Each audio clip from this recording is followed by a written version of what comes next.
Hey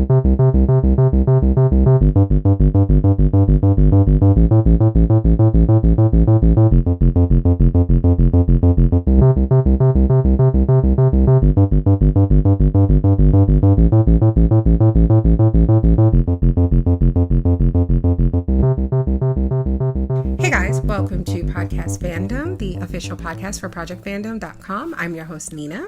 I'm Donald. And I'm John. And we are back to talk about The Matrix Resurrections. Yeah. I mean... Yeah. Hell yeah, we are. Hell yeah, we are. We don't do as many movie podcasts as we used to. Do you remember the summer we did the poll? Like we had different themes, and then people suggested movies that fit the theme, and then we'd watch like one movie a week or whatever it was. That was a lot of fun. We should do that again. Yeah, we should totally do that again. Okay, but anyway, we don't often talk about movies, or we don't do it as much as we used to, but I feel like when The Matrix returns for the first time since, what was it, 99, 2000? 18 years, 2003. The first one? No, the first one was 99. That's what I mean. I'm sorry. Okay, yeah. That's what I meant. The 99. I was going to say, because I'm pretty sure. I still remember the first time I saw anything about The Matrix. Donnie, do you remember? It was the Super Bowl. Right. And it was the Super Bowl commercial. And I had never, heard of it. I didn't know anything about it. Nothing. And I remember seeing the trailer during the Super Bowl. And being like, holy shit, that looks amazing. And remember going to see it in the theater about a bazillion times. It was the original, the first Scream, and there's one other movie I'm forgetting, that I love so much. I would just make people go see it. And I traveled a lot. I would just go to different states to visit family and be like, have you seen The Matrix yet? Oh, well, we got to go see it. So I just kind of feel like, what does my dog want? Donnie. My chips. See.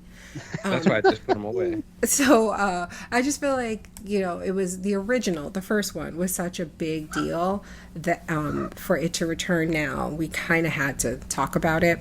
And thankfully, this was released in theaters and on HBO Max. And I believe it leaves HBO Max.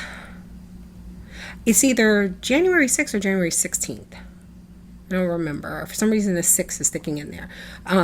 So if you haven't, I can't imagine you're listening to this and you haven't watched it already, but just in case, if you don't feel like going out in these COVID streets, which is totally understandable, it is available on HBO Max. So what we're going to do... You're listening to this podcast to decide if you want to watch it. I do not know why you would do that. It's like, yeah. Let's listen to these guys and see what they think. Right. Yeah. Right. So what we're gonna do is, first of all, go get your dog. I'm talking really low, just because again, our new setup and our new place. But we've had an issue with Nico barking. He's just not used to this environment. He's barking at shit. The craziest thing is most of the time is he's barking at things that we can't hear, and so it was just getting ridiculous. I wasn't getting any sleep. I was nervous that, our neighbors were going to complain, and we tried everything. He already had a bark collar, which stopped being effective. He would just ignore that shit. So I was so desperate. I got one of those, God, I don't know how, it makes it, when he barks at a certain level, it emits a noise that only dogs can hear. And it scares the shit out of him. And it scares the shit out of him, to correct the behavior. I think the first day they had it, every time he would set it off, he would just go to sleep. Oh, he's still like that. He just knocks his ass. He just he looks around and he hops up on his bed and he's just okay, fuck it. That's good. Yeah. I mean, we tried everything. I got we got calming treats, we got CBD treats for him. Trying everything. Yeah. Sleeping pills, No, but funny enough, someone told me that actually it is, some people do give Benadryl, children's Benadryl to dogs, but you have to check with your vet first, like to know the exact. I was like, wow, we're just out here drugging dogs. That's fucked up. No, but like it's for not just because, but like if they're okay. if you have Anxiety. no, but like if they have anxiety and they have to like go to a grooming appointment or a vet visit, someplace where they're going to be, you know what I mean? Or if you're traveling and they may not take well to like they get sick in a car or on a plane and stuff like that. That's what I mean. Not just for the hell of it. It is something. I thought you were saying they just give it to them. Oh no. So take this. Shut up. Yeah, no, and because my issue. The Benadryl. So my issue, because the main part of it was just the barking at night and not being able to sleep. When I was asking for advice, these were some of the things that I heard, and because I didn't know that either. But, put some Tussin on it. Yeah. So anyway, so that's why I'm talking really low, because like it's not just his barking. Like any too loud noise will set it off, and I don't want to do that to him because. I like that you're talking local. It's like, this is an NPR podcast. I wish. That means we'd all be getting What's her paid. name on the fucking the murder? Oh, Tina Fey. Yeah. Only murders in the building. So anyway, yeah, I don't want to. I laughed the other night. Oh, I've been watching. We need to talk about Betty White before we talk about this movie. But I've been watching The Golden Girls since my girl passed. And that shit is laugh out loud funny. I forgot how genuinely funny The Golden Girls is. So good. So it's on Hulu if you guys are interested, all 7 seasons. And I was telling Kaylee this before, and we've talked about this in the podcast before. When I was growing up, TV, the season went from September to May, and all shows was like 25 episodes a season. Same thing for The Golden Girls. Like, I forgot that was even a thing with, like, sitcoms. I thought that was more like the, 1-hour dramas, like LA Law and all of that. But no. So there's 7 seasons, like 25, 26 episodes per season. It's a lot. I didn't realize it had been so much. So I'm currently in season 2. And, I laughed so loud the other night at something Blanche said. Like, like an unexpected, just like belly laugh, and the thing went off, and Nico was just like, what the fuck? Time to go sleep. Yeah. It is a very good show. I mean, it won the Emmy for like 3 years in a row or something, right? And I think Betty White was like nominated for lead actress in a comedy series like every year that it was on. I think she won the first year. But yeah, I was telling, it's like funny things will happen, and I'll like tap Kaylee, and she, like, if she's like playing her game and has her headset on or something, I'll make her take it off and just like rewind it and, let her watch it. And she's laughed out loud at some stuff too. But I was telling Kaylee how I didn't realize, like, at the time, like when it was on the air, I was 11, and it was a show that we watched. I watched the show with my grandmother. And Betty White was always just special to me because she reminded me of my grandmother. They had similar smiles, certain mannerisms when she talked, the way she, moved her hands. She just always reminded me of her. Where is he doing? I don't know. He wanted to go on there. He's licking the door. Sorry about that. Why are you so weird? Anyway, what was I saying? I remember at the time though, they seemed so old. Do you know what I mean? Like Yeah, they played up too. It was so weird. It's like they played older. The thing is though, like okay. I always thought it was about like old women, right? Totally forgetting that the subject matter, like they were dating and having sex, and they had pregnancy scares and all kinds of stuff. But the thing is, they were supposed to be like 55, and I was like, bullshit. But in real life, no, yeah, they're supposed to be 55. Like in the show, like they'll say it, like, I'm 55. Well, except Blanche. Blanche will always be like, and I'm going to be 45 next year, and then I'm Dorothy's 29. like, yeah. But yeah, they're supposed to be in their mid 50s, right? And the actresses at the time The only one who was actually close to that age was Rue McClanahan. But both Betty White and Bea Arthur were in their 60s, and so was Estelle Getty, who I think was like a year younger. Yeah, she was younger than Bea Arthur. Yeah. But she would go through like 2 to 3 hours of hair and makeup to age her up, so that she would look like she was 80 to play her mother.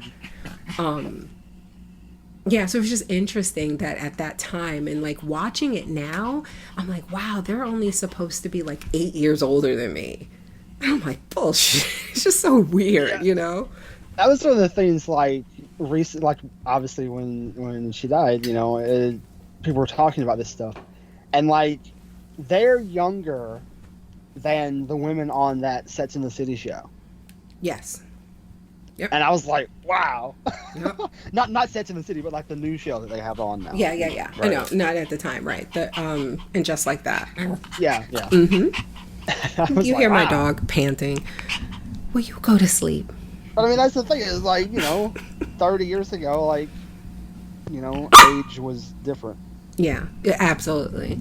And it's, you know, I think it holds when up. was Golden Girls on? What do you mean? Like what year? The late 80s. 85. That's what I thought it was in the 80s. Yeah. And it went for 7 years. Speaking of people, no, I don't know if we want to move on. I don't know. I'm not trying to rush this. I just. Oh no, there was one more thing I was going to say. Can you do something with him, because I can't have him panting in the podcast the whole time. I don't know what his issue is. Yeah, I think it still holds up, although it is comedy from the 80s. So there's a lot of fat shaming. That's a big running gag of, you know, Blanche always wanting to say that she's smaller than she actually is. There's a bit of, there's homophobia. In the first episode, they had like gay guy who like cooked for them. And I guess, like they wanted, and I'm trying to remember why they said why they thought that character was needed at the time. Or why they got rid of him. They got rid of him because they realized that a lot of the show's sweet spot that really worked in that pilot was them sitting around that table in the kitchen talking, and you kind of lose that if he's always in the kitchen cooking for them, if that makes sense.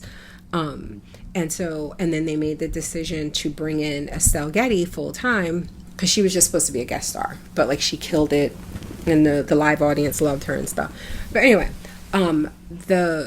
when Estelle Getty's character meets that guy, I forget his name now. You know, she calls him a name, not necessarily like a slur that I wouldn't say, but I don't feel like saying it. There's that, and there was something that was said that it felt anti-Semitic a little bit, like, and I was like, wait, is that, you know, I couldn't tell, but my friend Amy, who's been rewatching it as well, said, oh no, yeah, there's some of that.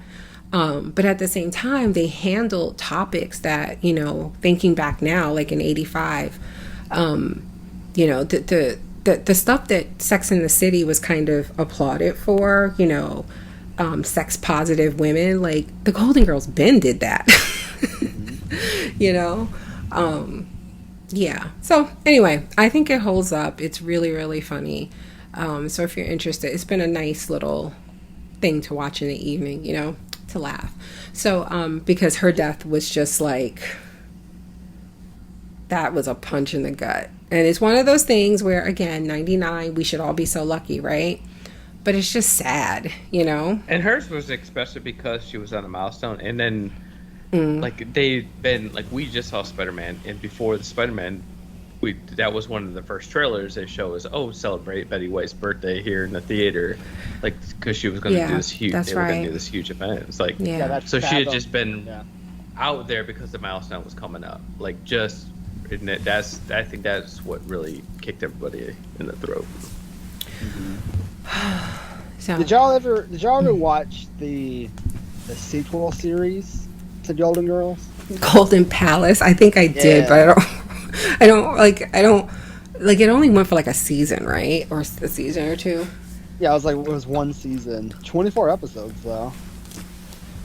Um, It's like they own a hotel. yes, they sold the house and owned, and they did that because B. Arthur. I don't know why it was so hard for me to say. She didn't want to return. So, And everybody else for is like, an we eighth want to season. keep going. Yeah, everybody's like, we like these checks. And then they got it's so interesting because they got Cheech Marin and Don Cheadle. Yes. But apparently there was no bad blood or anything like that because I think B. Arthur did guest star on it. Yeah. The episode that the last episode that I watched last night, Burt Reynolds was on. There was this big deal about going to a party like at his house, and Blanche could only get the 3 tickets. So typically when there's a running thing where they would be leaving out Sophia, Dorothy's mother. Oh God, now he's humping that little toy. Jesus Christ. You should have let him with the wall. Yeah, I know, right? But they, so they're going to go without her, but then they end up getting arrested falsely for prostitution, and Sophia bails them out, but then they still won't let her go to the party. She's just like, fuck it. So she says, I'm not going to bail y'all. She leaves and she goes to the party. So she's telling this story about and then I was talking to so-and-so and Frank Sinatra and all these, famous people. And they're like, you're just lying to make us feel bad and blah, blah, blah. And the doorbell rings and it's Burt Reynolds. And I got to say, that was a very handsome white dude. This was peak Burt Reynolds time. It was 85, 86. And they all go crazy, and he's like, is Sophia here? And they're going out to breakfast. And she goes, oh, yeah, this is, so she says their names, and he goes, which one is the slut? And all 3 of them go, I am. And raise their hands. It was so funny. And then the episode just ends, they just leave. Wow. You said it was peak Burt Reynolds, huh? I think so. I think he was You mean in terms of his attractiveness or his yeah, his he was no. Both. I think Because I think that was around the time of Smokey Bandit and all that. What was Cannonball Run? Yeah, so he was. I feel like he was more famous in the 70s. Probably, but I mean, there was Cannonball Run was 81. 81. Okay, yeah. I think I love those Cannonball movies. Yeah, I think that was so good. It's the first time I ever saw Jackie Chan. I was gonna say it's probably. Oh, he was in that. I didn't know. Yeah, it was probably. I was trying to think of my first exposure to Burt Reynolds, and so I think it would have been those movies. So for me, I would say when I was 11, around that time, or 86, I would say, because I think this was season 2. Yeah, to me, he was super, super famous. Right. That makes sense. He was 50 in 1986. He looked good. Yeah, I was like, wow. He came when I'm telling you, he comes in here. I think he's chewing gum or whatever. He walks, kind of saunters in, and That's the thing about Burt Reynolds is he was older than I ever thought he was. Yes. In everything. Yes. He always seemed in Smoking the Bandit, he was oh, he's 30. Yeah. No, Nope. he was 40 something. So Well, anyway. even in, I was gonna say, even what was the other movie? What was that one? Boogie Nights he was in. Oh yeah, that's right.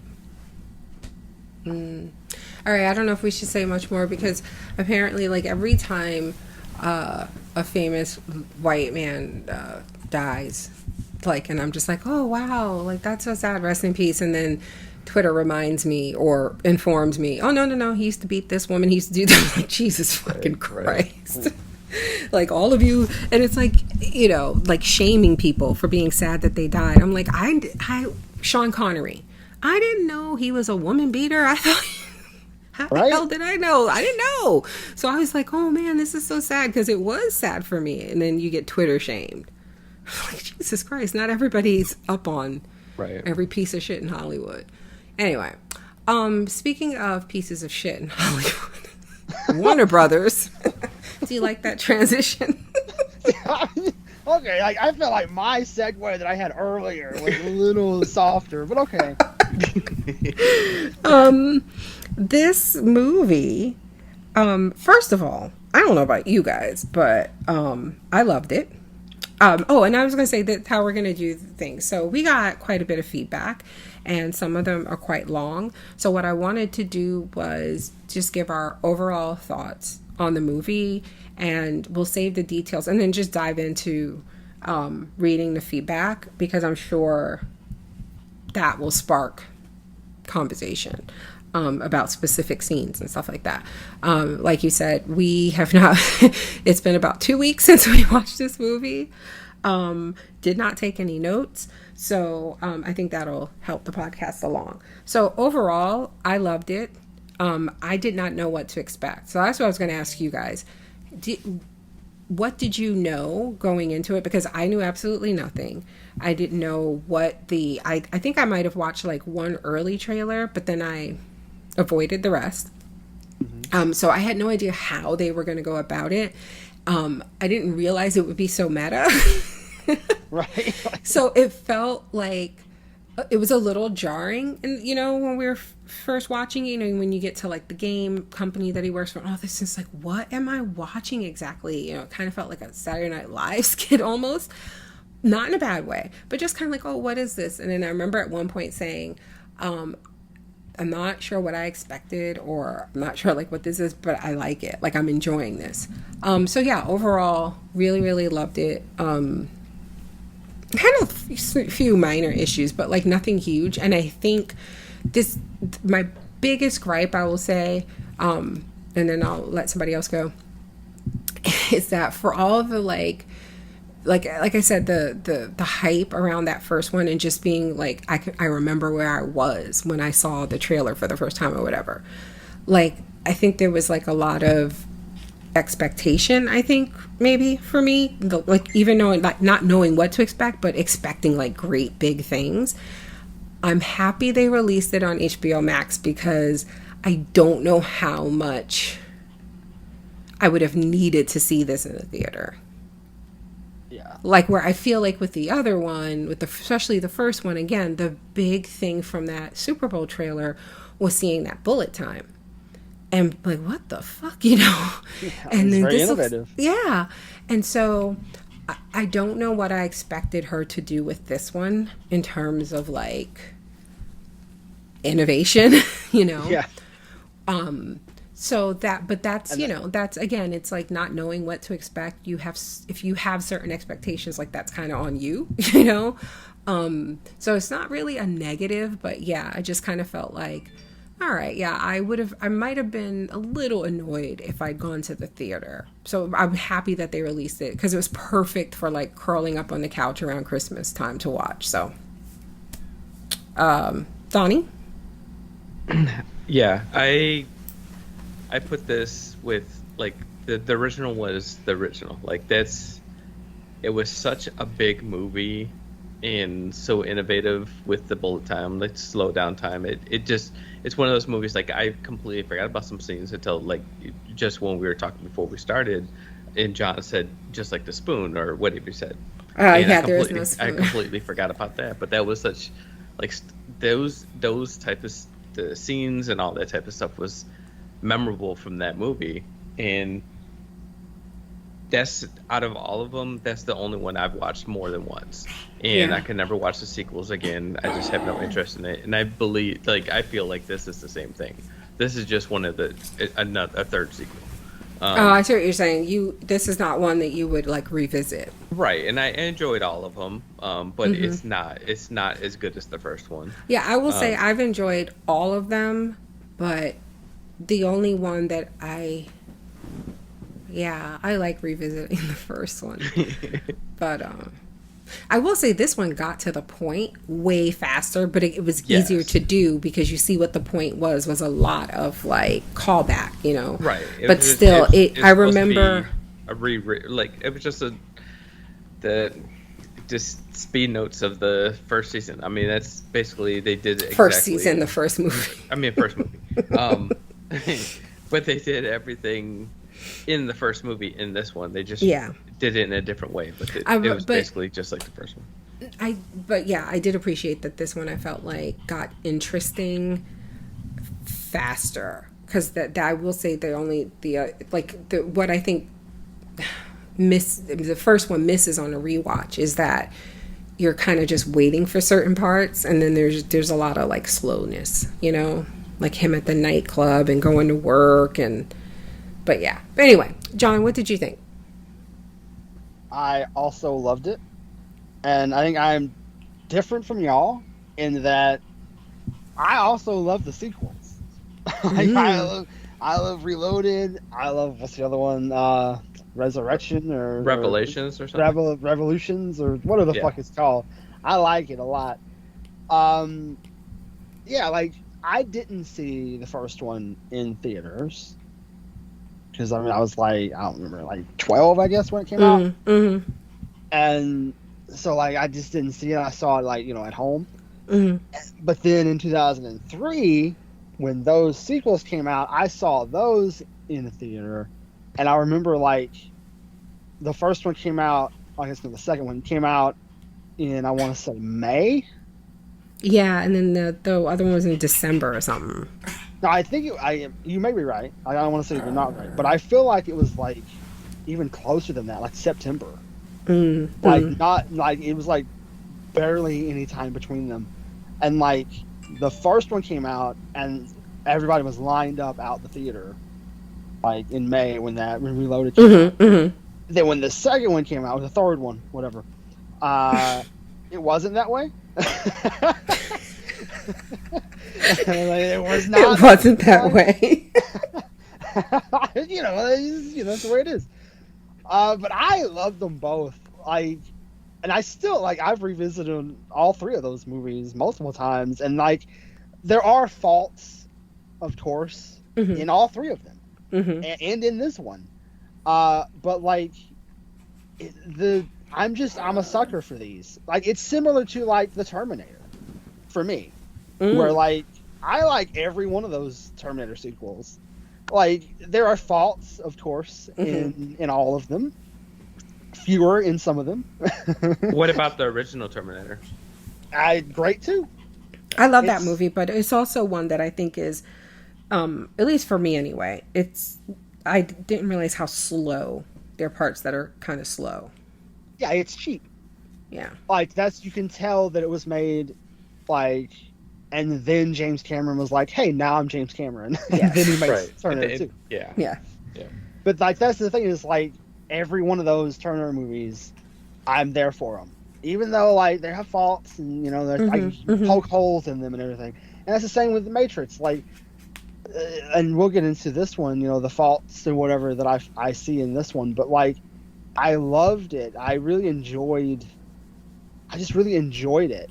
I revisiting these characters and I liked the whole meta part of it where they were like kind of picking apart the reboot of it all. And that's something that is unique to the way that The Matrix can do it. Right, because The Matrix, it was the metaverse or whatever before any of that. Yeah.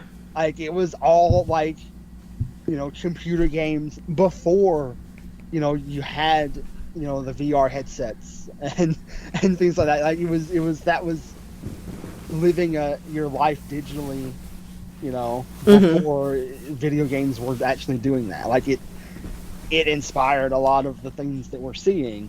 And so, having this movie kind of poke fun at that and be like, hey, this is kind of what we didn't want. Yeah. Like that, and then of course, like there's also like the whole transgender aspect of it, like the way that, that is very infused into this story now. And like you said, like it wasn't both Wachowskis for this one. It was just Lana, and I think she did a good job.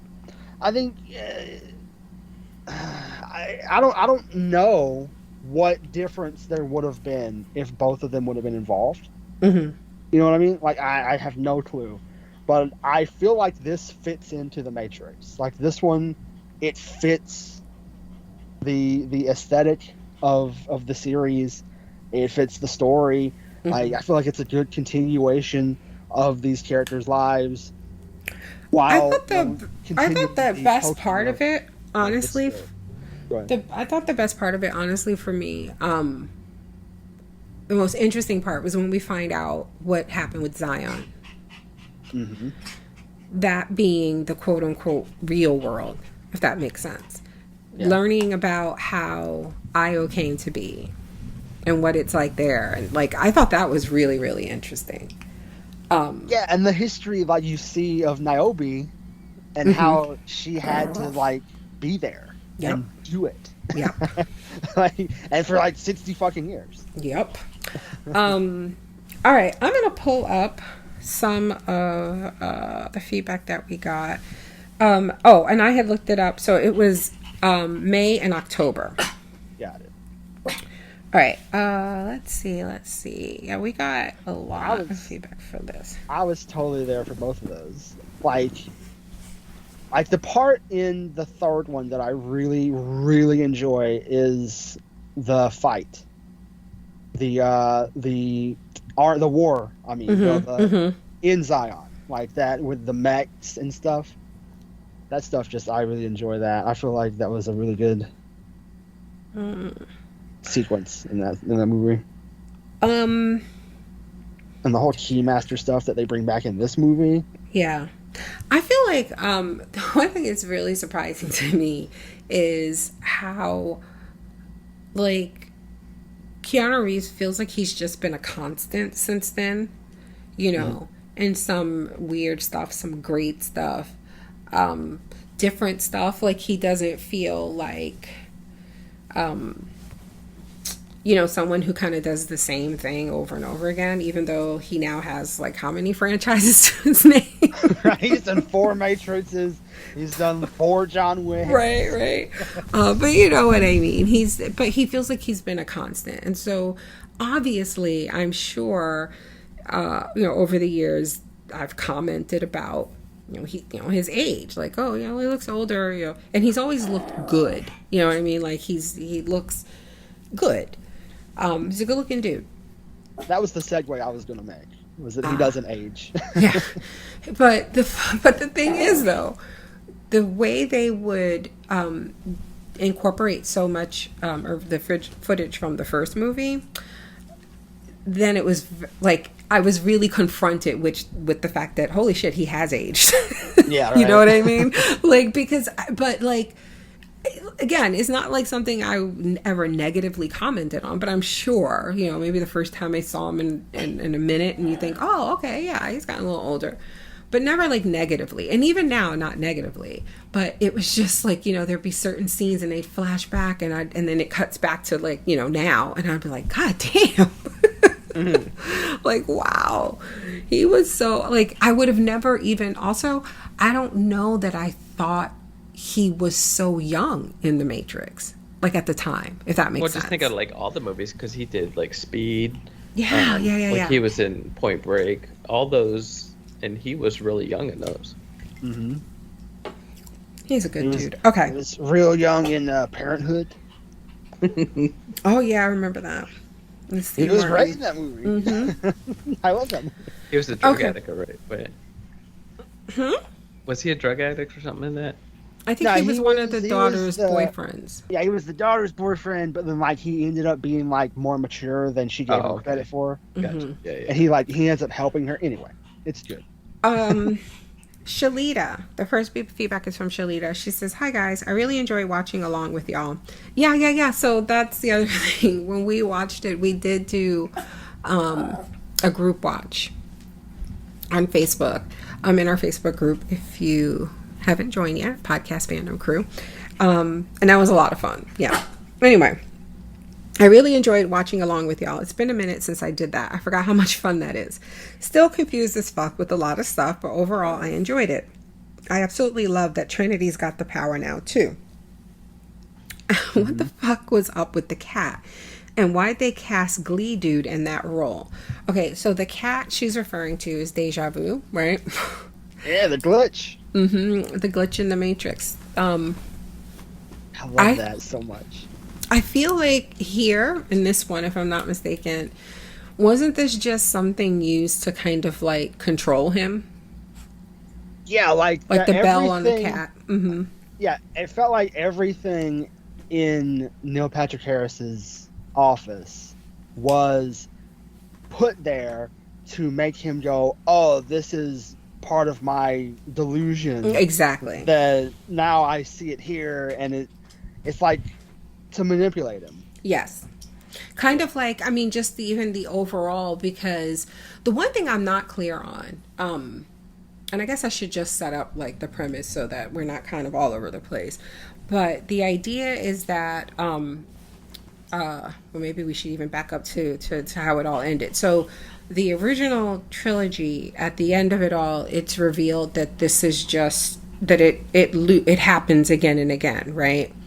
And there was, if I'm not mistaken, wasn't it like the deal was like they would give people a choice? Or am I completely off on that? Because one thing I've seen discussion about this movie, and this is what I'm not clear on, is are they trying to they're not saying that people know that this isn't real and they're choosing to do this, right? They're not saying that, because I felt like they, because it did feel like that a little bit, but I took it as just Keanu. They were just talking about Keanu and just the people that were already out and that came back. Well, because this, I think this is what John was saying about like how everything that was there that like called back to the film, or in this case called back to his real life, things that really happened to him, it was done so that it's like the same thing, like the same idea behind having the Matrix be a game, right? Like in this iteration of the Matrix, like in this version of the program, they've made it so that what really happened is fiction and people are literally buying it, like consuming it. And so it makes it easier to continue to pull the wool over their eyes, right? Because it's like the truth in in plain sight, right? Like you're like, this is so ridiculous that it could never be true. And that's the point, to make them think that it's so ridiculous, right? So I kind of thought that was the point of those things, so that if he ever did slip up and like remember something, it can be, well, this is it's you're sick, here, take this pill. It's kind of like the Wizard of Oz of it all, like where it's like, oh, you were there and you were there. So like when you come out of your delusion or whatever, you can say, oh no, the reason you thought you saw that cat was because it's my cat in my office. Right. Like exactly. Yes. And I think that is kind of what you're getting at with the reason the game works, and like the statement that the movie is making about us and the fact that we choose the metaverse of social media and everything like that. So like we choose it, we're doing it to ourselves. Well, listen, when there was one point where I said in the group, I was like, hold on, he got a job, he's relatively kind of famous, respected, well off, he got money, living nice. Shit, I might swallow that blue pill. I mean, it's like and that's just the bare necessities. I'm like, right? He has a job and he has money and he has food. Sure, sign me up. Yeah, I mean, it's like, do I want to taste the steak? Right, like, exactly. I kind of do want to taste the steak. It's like they make it alluring. They make it where it's like, yeah, this could be nice, especially when you look at the real world and it's all shit. Yeah, it's like, the earth is nothing and you're having to live underground, and it's not great. So she asked why they cast the Glee dude in that role. I assume she's talking about Homeboy, who played what the hell? Are you okay? Donnie, are you okay? Yes, Nico.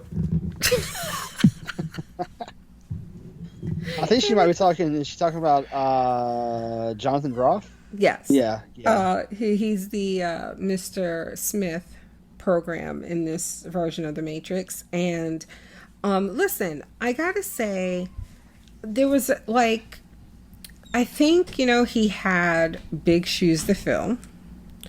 It's an iconic character, iconic line deliveries, right? Mr. Anderson. Like, Mr. Anderson. so that's like, yeah, right? So it's like, you do the best that you can. However, I will say, I think I even said this in the thread when we were live watching. He wasn't selling the fights to me like Hugo Weaving did, I thought. Yeah, Like, I mean, like, and also against Keanu, who is like at this point between this and John Wick. You know what I mean? Like, we know he can do it. A literal fighter. Yes, exactly. So, yeah. So those scenes, there were times when I was like, this program's looking a little slow. I mean, one thing I loved when he came out of his, like, when Keanu, or when Tom Anderson or whatever, when he is coming out of it, and the first time that Yaka when they're attacking at the office. Yeah, when they attack the building. Yeah, and he sees the gun on the floor, and it triggers. He sees the gun. Yeah, he's like, like that. I loved that so much. I thought that was just really satisfying. Yeah, the fight scenes, I think that's one of the things that I would say is a negative. Is like just overall, yeah, same. And like the use of Neo's abilities, like that was the thing where I felt like it was kind of repetitive, and I don't know, like unnecessary sometimes. Like it felt like they used it was overused, I guess, and it wasn't presented in a way that I thought it made sense. Where, like, one thing I'm thinking about specifically, one thing where I noticed it was when he and Trinity are running and they go and get on in an elevator to go up to the roof. They get shot at, and he does his whole thing where he stops the bullets and blocks the bullets or whatever the fuck he was doing.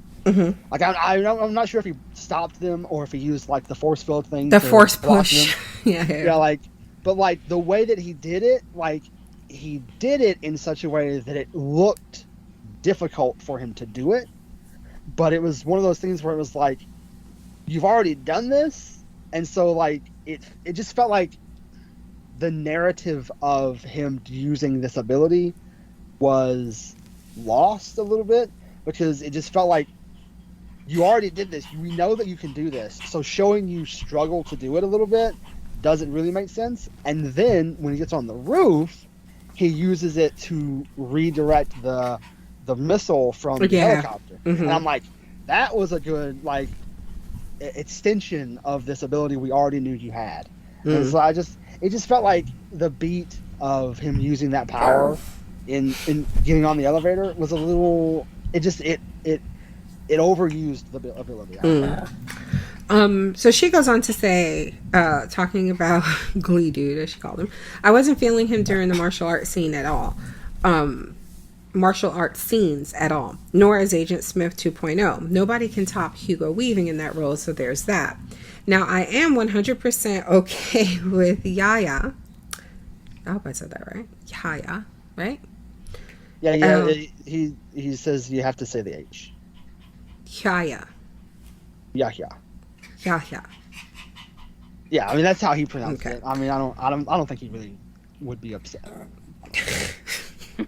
I mean, I'm speaking for him, but I don't think he'd be really upset. But no. But wait. The way I blushed when you said that. He stuck us compliment. Like, I'd be like, I I literally blushed like oh, thank God he's not going to be upset with me. That's how fine that man is. And I'm sitting here like, oh. I saw, please say let it be so. Anyway, so she says she's okay with his fine ass being Morpheus 2.0. They just needed him shirtless more for reasons. I genuinely thought he was going to be naked at one point. Yes. Yeah. When he's walking around without his shirt, I was like, is he wearing pants? Now let's talk about the casting and all of that. I love just the way they did this, the way they were able to bring this back, and bring him back, I should say. And I like that it was like, I don't know why Lawrence Fishburne wasn't in this. I think, there was a lot of disappointment that he wasn't, but I mean, it makes sense that he wouldn't be. Not everybody is still going to be alive for 60 years. Like, you know what I mean? Like, the kind of stretch of, like, in the beginning, the big mystery was, well, why did they also keep Trinity, right? Like, is it her? Why would, whatever. Like, you're like, well, of course, because it's Trinity and she has to come back. So, of course, she's not going to be dead. But, like, what reason would they have? Like, how would they have had it be not Samuel L. Jackson? My God, I'm racist. Lawrence Fishburne. Lawrence Fishburne. I mean, they could have made him be Samuel L. Jackson. Why not? Yeah, why not? Let Neo join the Avengers. And it was just supposed to be, like, I don't know if it was supposed to be an AI version of him or whatever. Right. But it's a mix of Morpheus and Agent Smith. And so I'm gonna circle back to that in a second. But again, I just want to say, I want to make sure I'm clear. If you get what I'm saying, like, it would have been too unrealistic, I think. Right. And I know that's a crazy thing to say in a movie about what this is about, but to bring him back. So I like the way they did this, and I like the fact, this is what I was going to say, I want to loop back to. I like the fact that he played Morpheus and Agent Smith, because it made it so that Yahya doesn't have to just do Lawrence Fishburne, if that makes sense. Like, right. He became something new, kind of Loki manic like, that I really liked. Yeah, and that's the thing is, like, well, two things. I think Lawrence Fishburne turned it down, just like Hugo Weaving. Like, I think both of them didn't want to do. I don't quote me on that, but I think that's what happened. Mm-hmm. And I think there was an explanation that Morpheus died in a video game that they did, the Matrix video game, and so, like, I guess they were using that continuity, but, like, they could have written it if they wanted. I feel like there could have been a writing where it's like, maybe it's not actually Morpheus, maybe it's a computer program that's programmed to be Morpheus or something. I don't know, but, like, I was all right with him. Which is basically what he is. Yeah, this is basically what Yahya is. Yeah, right. I was all right with what they did here. Like, I thought it was interesting. It was an interesting way that they explained it, to, like, the idea that you have Anderson, Neo, writing this program himself, that he created this amalgamation of these two characters that are, like, his, like, formative people in his life. Like, and he just kind of did it, like, subconsciously to, like, bring himself out of it. Yeah, it was like it was a thing where it was like, it is very meta. It's like, he wrote a computer program inside of the computer program he's in, so that he could bring himself, so that the computer program he wrote could come out of that computer program into this computer program and bring him out of it. It was like, I love that. It's so cool. So she says, and Lawrence Fishburne can't do those scenes like he used to. Hey, shots fired. But they definitely kept his presence around, so we never forget OG Morpheus. It was quite interesting to see Jada back as Niobe. The makeup was somewhat weird, but her character has got to be like 90 something at this point, so it did seem appropriate, I guess. I did not know she was like that. Was one I think they kept secret pretty well because I did not know she was back in this. The only two I knew for a fact was Arianne Moss and Keanu. Yeah, I mean, I think I knew she was in it, but I didn't know what capacity. So like when she shows up in that makeup, I was like, "What's going on?" Because like I think I saw a picture of her before I saw the movie, Okay. and so I was like, "Did they have to like age her up for like? Is that supposed to be her like 20 years later? Like what's going on?" I was like, "Is that really? Like I understand, but like." Like they had to make her look older, I guess, but no, I guess 60 years. I guess that makes more sense to give her makeup. Keanu and Carrie-Anne still look great and are still fantastic in these roles, but Keanu should never ever shave his beard ever again in life. I know he's 50 plus and all, but the hair and beard make you forget that. Without that beard, he looks his age. Aww. Hey. Did he have a beard in that last Bill and Ted? I don't remember her. I don't think so. I think he shaved her that too. I will say the first trailer, probably again the only trailer. Nico, can you please not breathe in my mic? Go away. What? I don't know what he wants. He just wants attention or something? Why are you like this? Treats. No. Go. Donnie, shut up. Donnie thinks Nico's addicted to the CBD treats. I mean, maybe.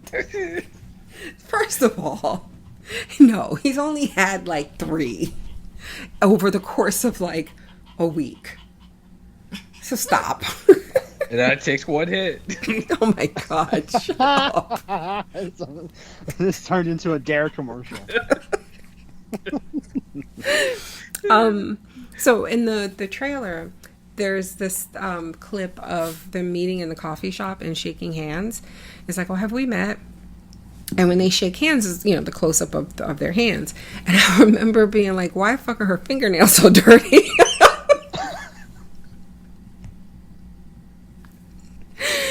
And so I'm glad that they said homegirl works on motorcycles because that explains it. Yeah, I love that so much because it's like it's the same thing. It's like she likes motorcycles and she doesn't know why. Yeah. She doesn't know why she's so into motorcycles. And it's because she was a badass on a motorcycle 20 years ago or 60 years ago, whatever. 60, yeah. Hey. The one thing that just reminded me, one thing that I was like, I don't quite understand what we're supposed to get out of it is the fact that both of them died at the end of the last movie. And then the machines rebuilt them? Yeah. Like, how? And I don't know. That's what I mean. It's like, so I guess they have the technology, but I think the we should rebuild him better, faster. Yes, exactly. The analyst said, I remember him saying like it was expensive. I can't remember the exact phrasing, but that was. It was because they weren't the bodies they were harvesting. They weren't getting productivity out of them like they were when they were alive. They said that them being alive with their connection made all the other humans they were feeding off of more productive and more. They were producing more energy because they get energy out of people. But how they did it exactly, I don't know. I know they showed it to us and it looked ridiculous and painful. Yeah, it was like they were building them like they're machines now, but they're not machines now. They're people. Right. Or are they machines? Like, I don't know. They're Terminators. I don't know. I don't know. Are they bionic people? I don't know. I don't know. You just broke me, honestly. So Nico, back up off me, dog. If you know it's good for you. I'm just kidding. Where was I? Go back. Clearly the makers of this movie love cats, because what the fuck was that post-credit scene? So unnecessary. I actually did not know there was a post-credit scene. I also did not watch it. So I learned there was one like afterward, and I was like, oh, okay. Oh, well, what was it? Cats are in it, apparently. Yeah, geez, it's like it's another meta thing. Oh, Like okay. them talking about something. I don't remember exactly. Like I said, I didn't watch it, but I it was something like that. Like computer programmers talking about. Oh, like the game something. people. Yeah, I think At the so. game company. Okay. If I remember correctly, that's what it was. I I can look it up right now if we want to really talk about it. No, that's okay. She said it was so unnecessary. I do like how many people from Sense8 were cast in this movie. Did you watch Right? that, John? Yeah. It was really good. So that was great. Anyway, Shalita says that's it. The director of those John Wick movies, he was also in it. Yes, he was. He was the husband of Trinity. That's right, Chad. Mm-hmm. It's so funny because I don't think a lot of people knew that when they saw it. Like, I didn't know until after, but when they watched the movie and because everybody loves Neo and Trinity together, everybody was like shitting on him. They were like, oh, he looks like a Chad. Yeah, that's so funny because that's his real name. Oh, Jesus Christ. This poor guy. All he did. All he did was be in his friend's movie. Yeah. And they were like, fuck this guy. And he was good. Like, he was fine. Yeah, he did his job. All right, You know Shalene. So I was just like, because I'm looking at the cast now, and I'm just like, I loved the Merovingian coming back. Yeah. Like, at first I was like, who the fuck is that guy? And I was like, wait a minute. He was That's all that guy. he was all yelling at clouds and shit. Yeah, I was like, they really fucked him up. He really did. He was living the life. Yep. And now, not so much. Now nothing. Did Shireen y'all says, Sorry. Christina Ricci. yes. Like, I didn't know she was going to be in this. No, I didn't know that either. Until I was like, oh, wait, shit, that's Christina Ricci. Yeah. I was like, what the hell? And it wasn't even like, she was just like barely in. It was like a cameo. Yeah. It was weird. So was, oh God. The Doctor Who girl. Yes. Prima. Mm-hmm. She was in the like I said, so many Sense8 people, like damn near the entire like crew of the ship. Mm-hmm. And then all the ones that volunteered to go at the end. I think all of them were on Sense8, with the exception of Jessica Fenwick. That's how you say her name, right? Jessica Fenwick. Is that her name? Mm-hmm. Best thing about Iron Fist. Yeah. Henwick, thank you.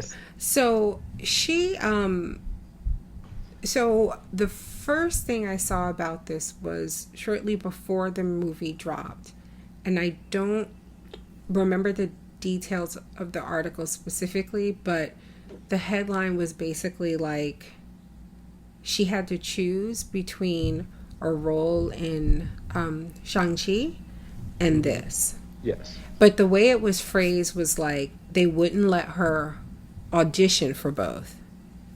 Which I was like, oh, that's really, really fucked up. But now, since the movie's come out, what I'm hearing is that she was offered the role of the sister, whose name escapes me, I'm sorry, in Shang-Chi. And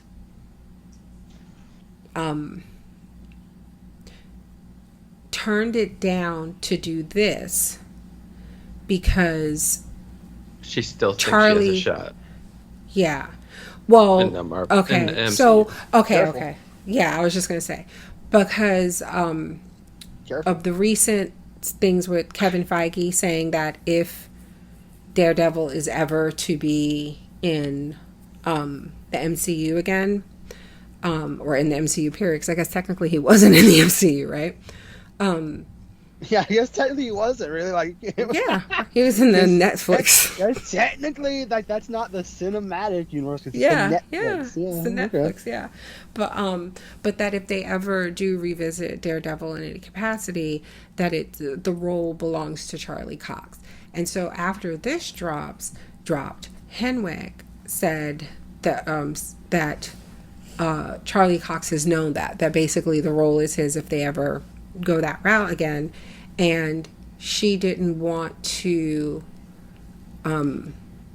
not be able to be Colleen. Yeah, Right. Colleen Wing. Yes. Because she can't be Colleen in the MCU and also be Shang-Chi's sister. So it's like, I guess that's talk about choice. Like, those aren't two bad choices. You know what I mean? Right. It's like, And like, although I would say, like, it feels like now having seen this, it feels like the one that would have more longevity is the Marvel role, because this feels done. You know what I mean? But yeah, I mean, possibly, like, you never know. Like, I don't know if they would have Neo and Trinity back, but like, they could do like something with her character, like something spinning off with her. Because I liked the character a lot. I thought she was. yeah. It was interesting.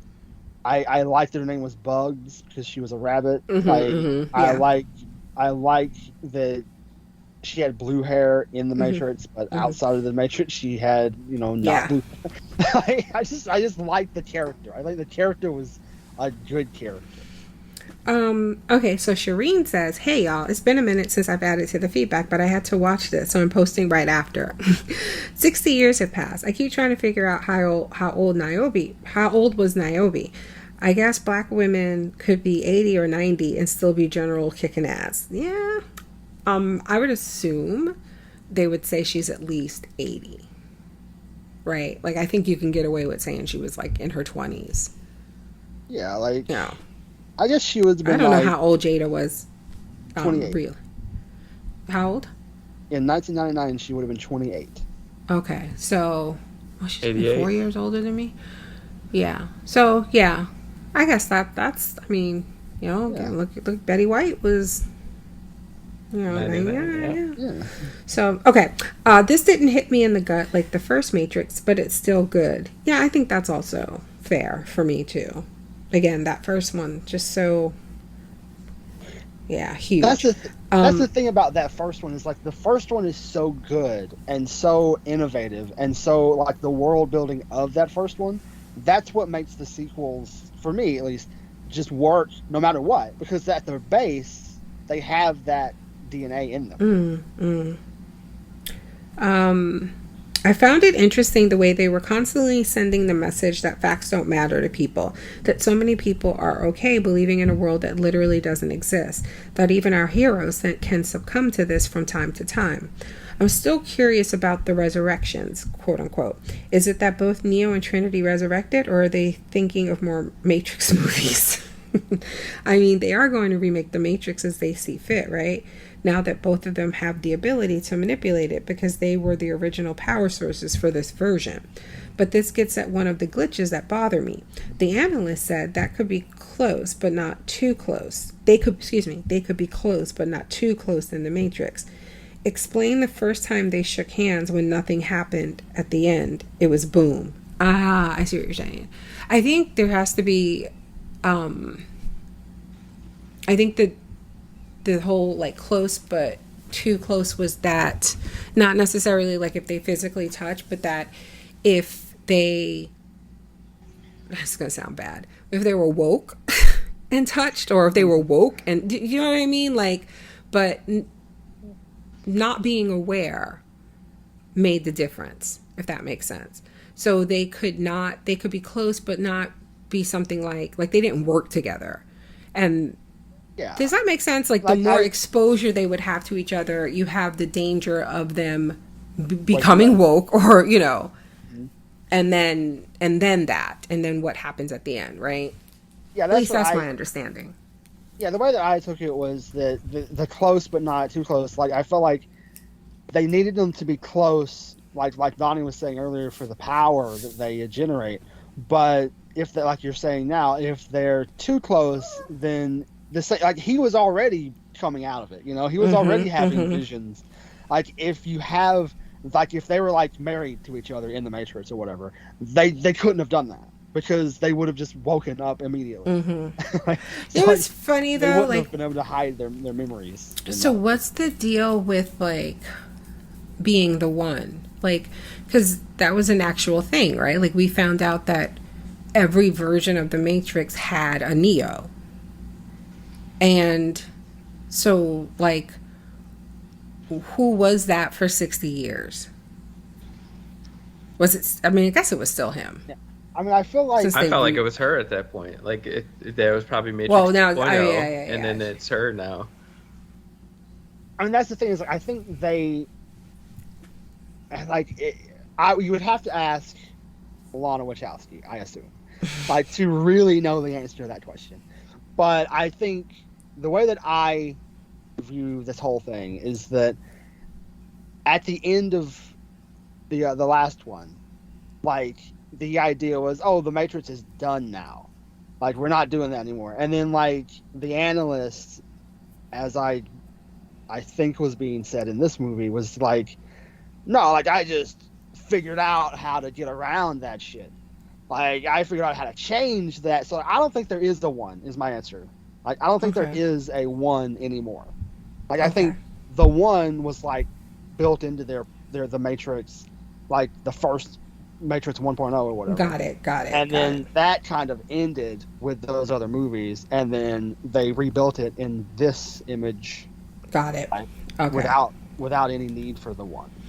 No, that makes sense. Then she says the cat was interesting because it seemed to be used as the reason so much was different, as in Morpheus and Agent Smith and all the changes. However, when the analyst was trying to get to it, it seemed that he didn't have the power to make the changes without it. Yeah, there was something weird about that whole, or maybe it was just like he loved his cat. I don't know. But I'm trying to remember specifically. Do you guys know what I mean? The scene at the end when shit goes tits up. Where am I now? You know what I mean. In the coffee shop. What happens when you watch Golden Girls too much? Right. Yes. That's the language that you get out of it. It's bad influence. But it's Simulate. That was the name of the coffee shop. Did you catch that? I don't think I did, but it's oh funny. my god, I love that. But anyway, when they were in Simulate at the end, and the boom that she talks about when their hands meet, wasn't there something with him like really like calling to that cat and like freaking out? And I can't remember like it as she's saying, was it significant? Like, did he literally need that cat for something, or was it like some sort of comic relief or what? Do you guys know what I'm talking about? I don't remember the cat in that scene. I don't either. Okay, God. Watch everybody's gonna be like, Nina, that absolutely did not happen. I mean, I believe you that it happened. I just don't remember. I don't know. Now I'm doubting myself. That was one of the things, like, there's another thing that I wasn't too thrilled with, I guess, is I love the idea that they are aware of bullet time being important. Yeah. And innovative. And that was a huge deal in the first one, right?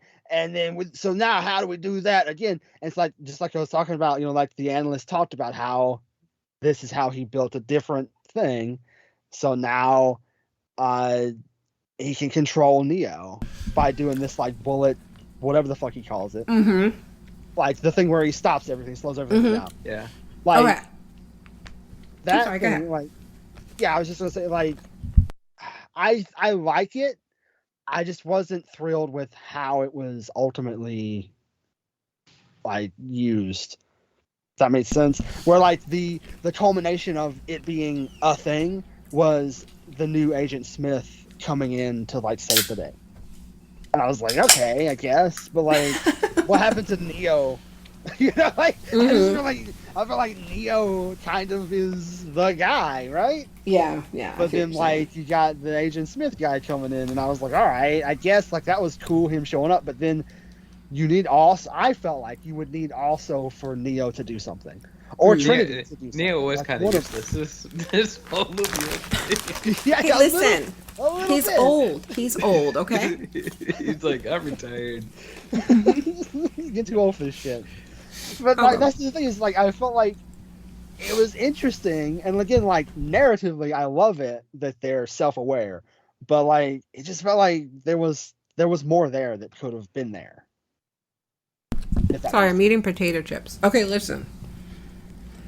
I also feel like that scene where they're like, we need like a new bullet time. Like, I feel like that's like how the movie pitches go too. Yes. Right? Yes, absolutely. Yes. And the fact that they still bought up. I mean, bullet time was a big thing in the video game. Yeah. Oh my god. Oh man, do y'all remember? Sorry, this is totally off topic. A little bit. Well, it's sort of off topic. Y'all remember how they used bullet time in Max Payne? Yeah. Yes. Bullet time, like because of this movie, it was like, that was like the big thing if you could get into a video game. And even yeah, as the dog, like, remember? Yep. You play as his dog. Yeah, you remember in Conqueror's Bad Fur Day when they did the whole Matrix scene? Yep. That was awesome. I don't know what that is, but also, do you remember the Max Payne movie with Mark Wahlberg? Oh no, I tried to forget it. Mark Wahlberg and Lacunas. As I was saying that, there was like a moment where I was like, watch you find out that doesn't exist either. We talk about that. You're just making shit up. Then back to Shireen. She says, not sure how I feel about the Matrix game concept. It felt a little on the nose, including the moment when Smith says Warner Brothers wanted to see another sequel happen. I just feel like that was her fucking with them, right? Yes. Yeah, I love it because like when he says they would make a Matrix sequel with or without me, and I was like, yeah, like it kind of feels like that's the way it is. Like they'll make your shit even if you're not a part of your shit. Like they'll just do it. I'm guessing that means they own the IP then, right? Warner Brothers, you mean? Mm-hmm. Yeah, I would assume so. Yeah, I don't think it's something where like the Wachowskis don't. I may be wrong. But... Where did it come from? Well, there's you mean the Matrix? Where did it come from? Like the idea? Mm-hmm. There is a school of thought that is critical of the creation of the Matrix and the fact that it's so inspired by anime that some might say ripped off from anime.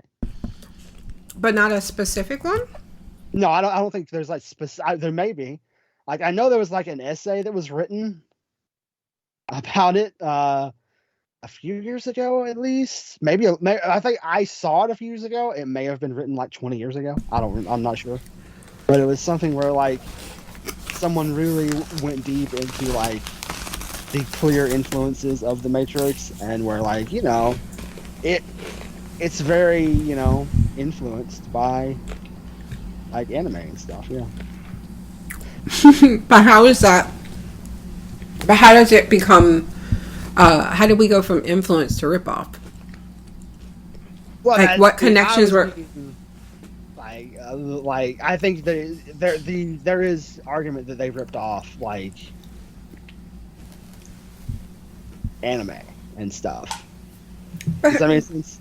Oh, No. The original Matrix was always what was that fucking anime that everybody always thought it was a rip off of?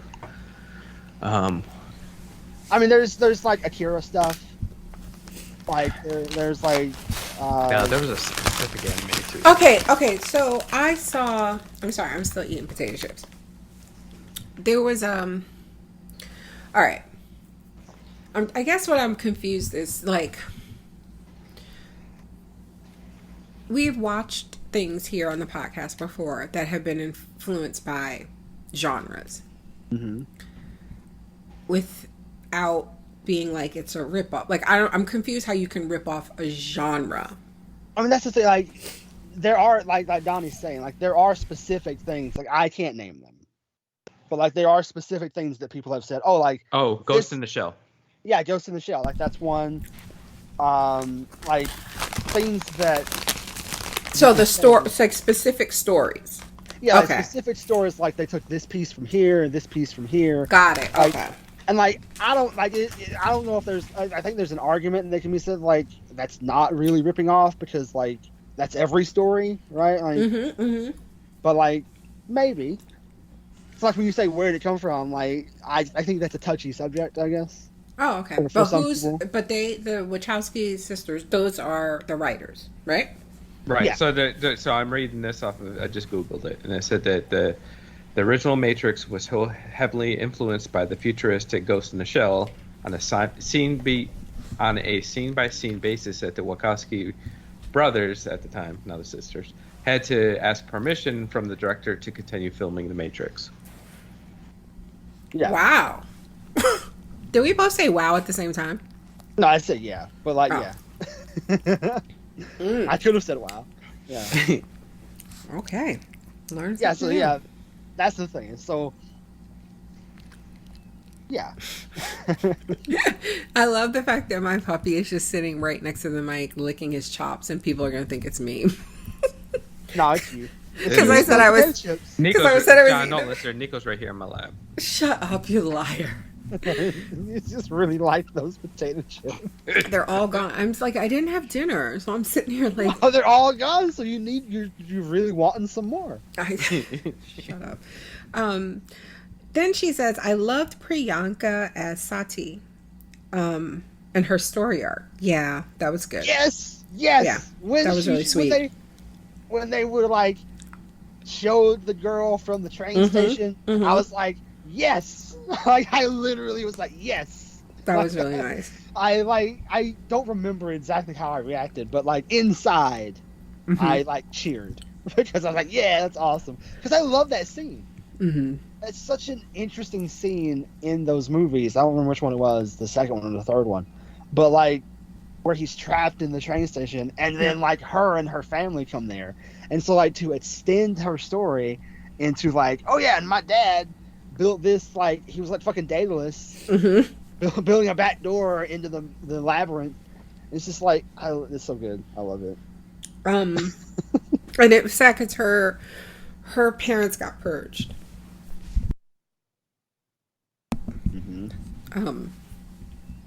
Yeah.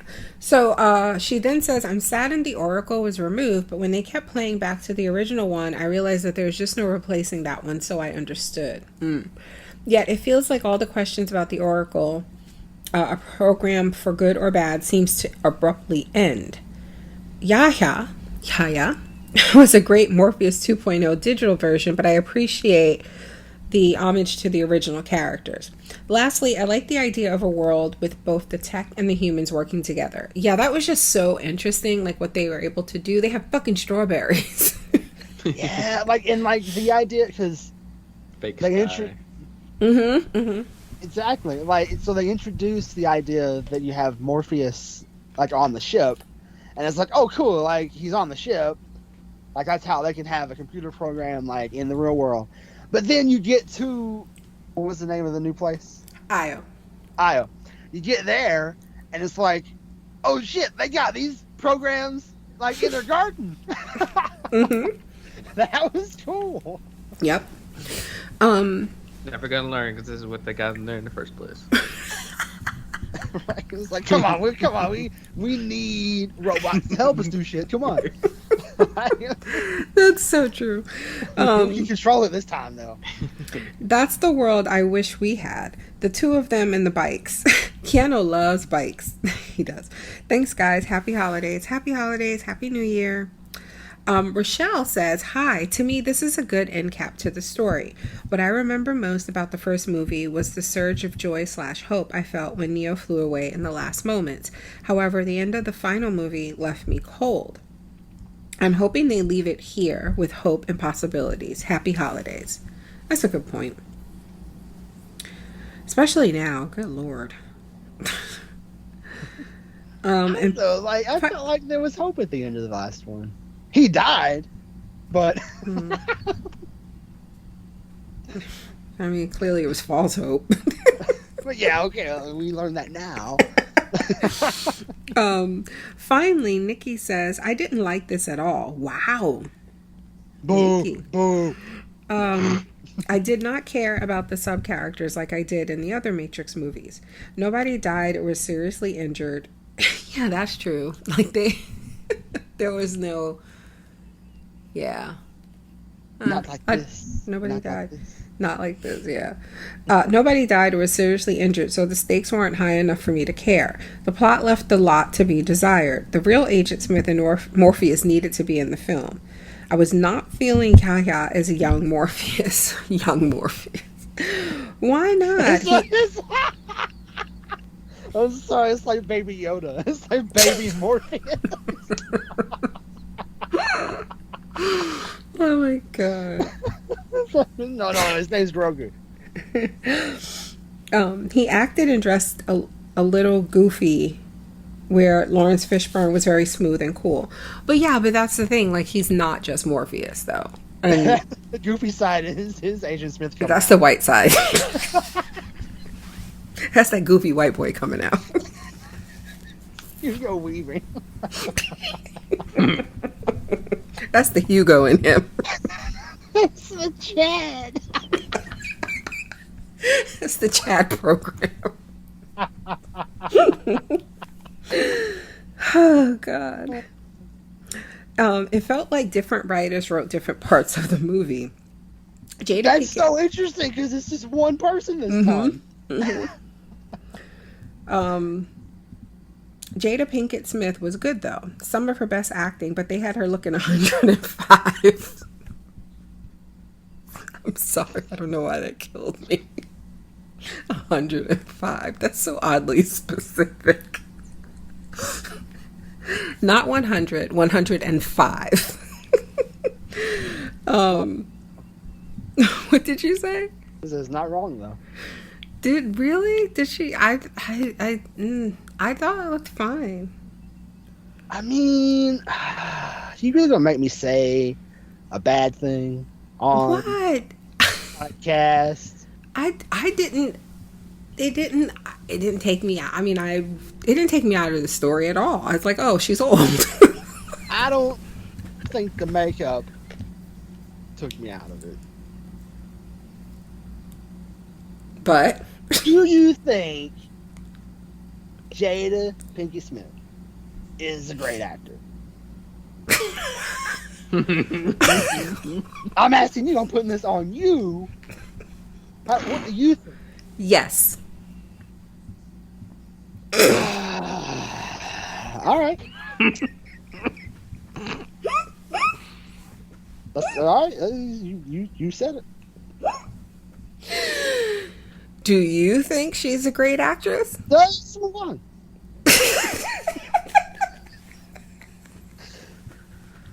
Has she ever had a hit? What do you mean? Like a hit movie? Yes. Donnie. Like, I'm Yeah. trying to think. I don't. Girls Trip. Like I said again, did she ever had a hit? Jason's Lyric. What are you talking about? Girls Trip was a huge hit. Was it really? Yes, it was. White man. The fuck. Don't play with me. You didn't watch it? Of course not. I Jesus did watch Christ. it. Who else was it? Tiffany Haddish was in it, right? Yeah. She was the funny one, right? They were all the funny ones. What the fuck is wrong with She was you? the. Why? I don't know why you and John are trying to like talk shit about black women tonight, but Wait a minute. It was just one. I don't know why are we doing this. How do we get here? I'm not saying she's a bad actress. Mm-hmm. This is not good. I didn't say that either. I I mean, don't I know. don't I think- think she was great in this movie. Okay, yeah, no. Yeah, I was kidding before when I said yes. I just want to put you on the spot. Yeah, she's not great. I don't think that, but I don't think like she wasn't like terrible in this. I mean, she was no, like she serviceable. Like she just like did what she had to do, you know? Like, well, I mean, You she got the job done. The thing is, I blame the makeup. see, I don't. But that's the thing. I think like no one in this was like a great actor. What are we doing? What is wrong with you? I'm just saying. I I mean, don't he ain't think- wrong. I don't think the acting is why you come to the Matrix. That's all I'm saying. Okay, fair. That's why Lawrence Fishburne and Hugo Weaving didn't That's come why they back. were like, you know what? We I'm have trying to act out here. we have stumbled upon the answer. I mean, it's like I think that Keanu Reeves is a really good actor. All right. He's lovely. He is. He's lovely. Yeah. And like, Um, us, like, I can't think of another thing. what do you This and she was in Humans, right? Wasn't that her? mean? Who? Who are you talking about? Arianne Moss. Yeah, she was in the first season. And then like What's the that's first- yeah. what I was just trying to think. Like, I can't name a bunch of I those. was like, So, the way the journey my brain took. Just, the fact, and then y'all were just moving on with the conversation, and I was still like, you what?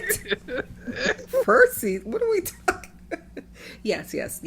She was the one whose kid was in the program, right? Yes. Yeah. oh, Okay. I see. It's just like The Matrix.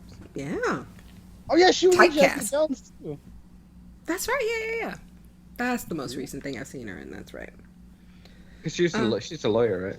Yes, Jerry.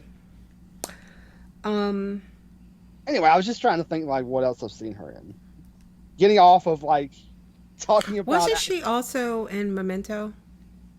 Yeah. Mm-hmm. Anyway. Oh, I didn't know she played Jerry in the original. Or wait, hold on, that's a Netflix Daredevil. I thought that was a fucking movie. I was like, what? Oh, you mean the Daredevil movie? Yeah, Okay. just the way that I'm looking at it. Yeah, It was yeah. so far down the list. I was like, goodness. Oh, okay. Keanu Reeves always looked confused, and it got tiring after a while. This is Nikki, by the way. I didn't say that. No, you said it. They You and them used potato chips. they used his stopping bullets trick one too many times. Hey, there we go. I agree with that. I hope that was the last film, and I'm not surprised they released it on HBO Max. They have Nikki coming in hot. I mean, I don't hope it. I want 100 more of these, Good luck. but they're not gonna make one because this is not making money. But Yeah. I would Wow. watch it. All right. So That's like the Scream series. Like, I'm just curious how this next Scream movie is gonna be. yeah, I just saw. I was on Twitter and I saw the trailer, and I guess it comes out like in a week or so. Yeah. I was so behind. I didn't know that this was a thing that was happening. They do have the new Matrix video game. Well, and it's not even a video game. So this is pretty interesting because I downloaded it because it's free to download, and what it is you get to drive around the Matrix world with the new Unreal Engine 5 that Epic Games created, and they'll be using in their new games and stuff like that. So I was reading an article about it, and so Lana went to two guys that worked on in the first trilogy, and asked them, "Hey, I really need your help for this movie." And they're like, "Well, we can't. We work for Epic Games now." So that's where they came up with the idea for the game. They're like, "We'll tie in the movie with the game and show off our new Unreal Engine and stuff like that," which is pretty cool. But the graphics in the fucking game are unreal. It's like I've never seen graphics. Aha, so to speak. Yeah. Yeah, I saw what you did there. I saw the the fucking preview or whatever, like the video that they put out of the video game. Like I haven't played it, but I saw the what the fuck I can't think of the word. Demo. The demo of the game. Right. I was like, what the Are you fuck is high? the word? I don't know. I need some potato chips. But yeah, I saw that video. I was like, holy shit! Like, they should make that game. Like, they should absolutely make that into a video game. Yep. And maybe that could be where they go from here instead of making another movie. And I guess that's what they tried to do, and that's where like there was a Matrix game at one point. You remember that, Nina? Mm-hmm. That tied into the movies and all that stuff. But There was I don't that, and think then there that- was the animated. yeah, the Animatrix. Mm-hmm. But yeah, I don't think very many people got into the game as they thought they would. It's just a rip off of Max Payne. But that all the time. They took bullet time straight from Max Payne. All right, so that's it. Thank you for spending. Oh, that's your money. it. That's all the feedback. Yeah, that's it. That was the last one. Sorry, I ended on a negative one. I didn't make the. I didn't know that was going to happen that way. I don't believe you. But I just want to announce that we have added 3 new shows to, well, Sweet Home is already on the schedule, but we just added Station 11 and Yellow Jackets. Feedback posts for all 3 have been posted on Patreon. They're open to the public to leave feedback. And Spoiler alert, Yellow Jackets is great.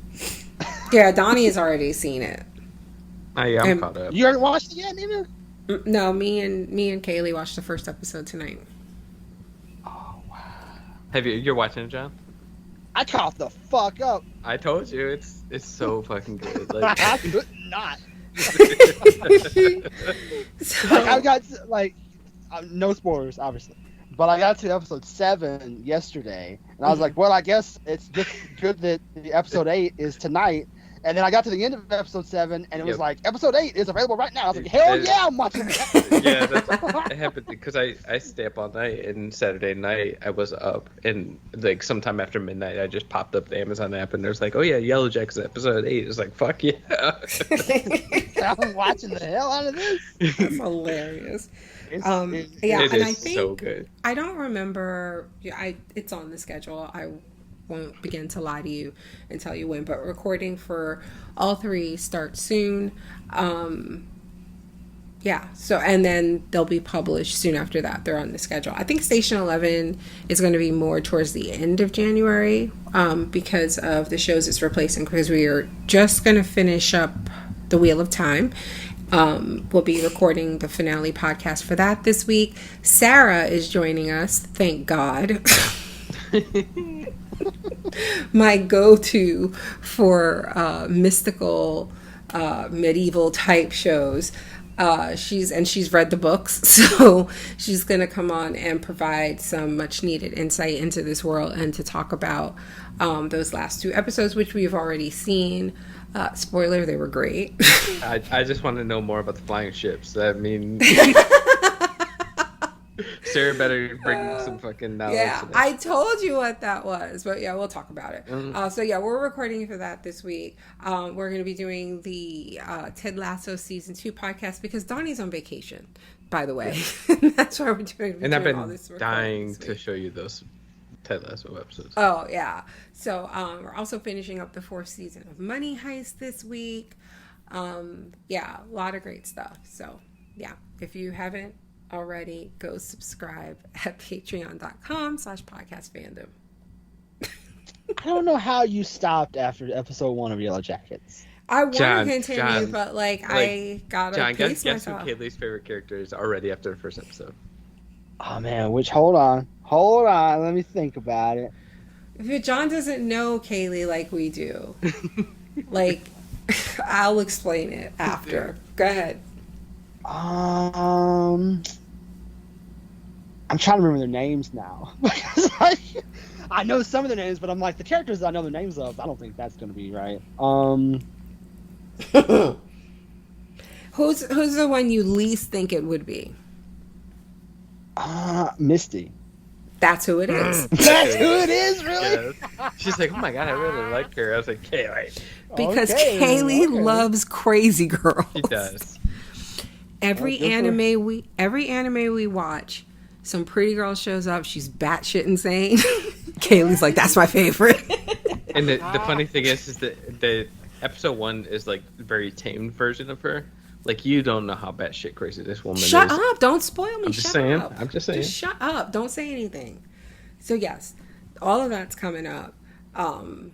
Yeah, and the feedback posts are up for that. I'm hearing wonderful things about Station 11, like leftovers levels of beautiful and great and breathtaking. So I watched the first episode. Like, I told you, that's my thing now. Like, if you guys suggest shows for us to cover, I will watch the first episode and check it out. And so over the past 2 weeks, it feels like all I've heard about is Station 11 and Yellow Jackets. So I have watched the first episode of both just to make sure.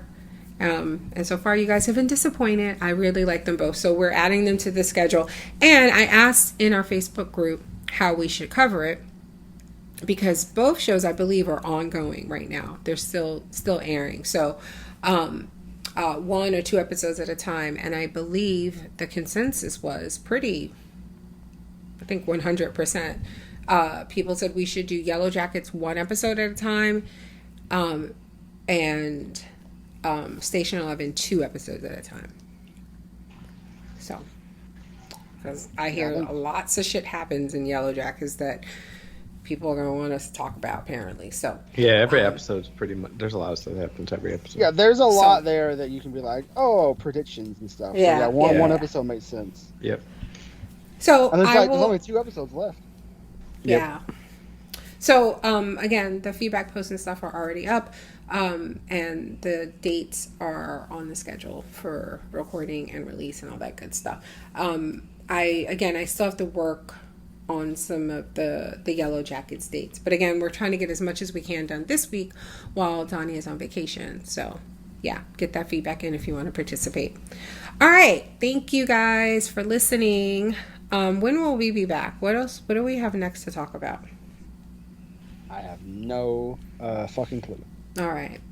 John has no fucking clue. All right. All right. Well, we'll figure it out. I know. Everything's done. Yeah, I think everything might be done right now.